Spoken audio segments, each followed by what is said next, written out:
Hello，大家好，我係網紅大夫。咁今日咧主要教大家咧兩個穴位，差唔多嘅位置上面嘅，就係我哋呢個類似外側我哋嘅虎口啦。咁內側咧嘅同樣差唔多位置嘅，大概1寸同埋2寸嘅位置啦，呢啲位置。咁我哋叫做重子穴同重仙穴嘅。咁名我哋唔使記啦，因為大家都唔係讀中醫。咁最主要就係睇一睇呢兩個位置其實係有咩用嘅。因為之前咧有一個小朋友過嚟睇醫生啦，因為佢就係一個咳嗽嘅小朋友，咁佢唔肯針灸，亦都唔肯食藥啦，咁所以變相我就幫佢按壓呢兩個位置，咁佢慢慢咧咳嗽就有緩解啦。咁除咗醫咳嗽之外咧，仲有啲乜嘢用咧？咁如果大家咧係有一啲婦科疾病啊，或者懷疑自己有冇子宮瘤或者子宮係前傾後傾嘅問題，可以留到最後轉頭話俾你知點睇。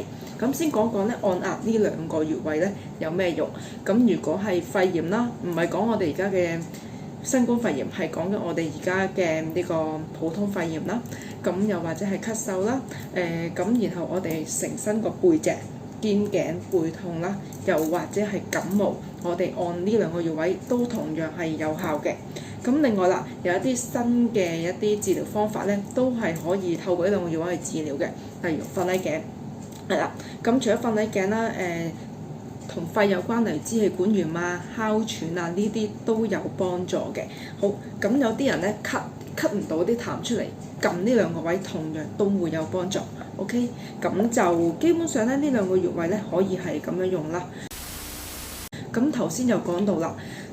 如果係有子宮炎啦，又或者可能係子宮肌瘤啊、卵巢炎啊等等，又或者係子宮前傾啊、後傾咁樣，我哋會喺咧我哋下邊呢個位置叫重仙穴啦。頭先上叫重子，下邊重仙，反正就下啲個位置啦。咁你會見到會有一啲青筋啊，或者一啲瘀點嘅。